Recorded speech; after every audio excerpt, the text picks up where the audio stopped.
Hello everyone, welcome to my mini vlog. तर सकाळी लवकर उठून मी कॉलेजला गेले आणि कॉलेजवरून आल्यावर खूप भूक लागलेली म्हणून पोट भरून जेवून घेतलं आणि दुपारी रेडी होऊन मी पप्पा मम्मीसोबत टेक्स्टबुक आणायला गेले.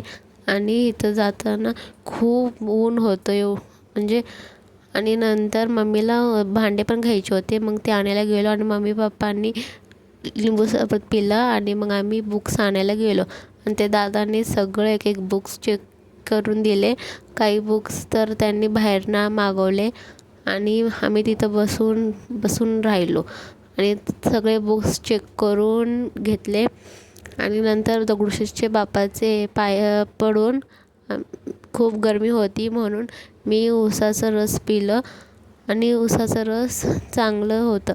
आणि नंतर थोडेफार फ्रूट्स घेतले आणि घरी आल्यावर चहा बिस्किट खाल्ले.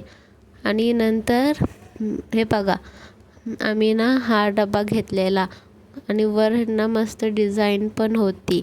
मला तर आवडला आणि मी तिथूनच माझ्यासाठी एक शॉर्ट कुर्ती पण घेतली. आणि नंतर सगळ्या बुक्सवर माझं नाव टाकून घेतलं आणि मी खूप थकलेले म्हणून रात्री लवकर पोट भरून जेवून घेतलं आणि झोपले. Thank you for watching.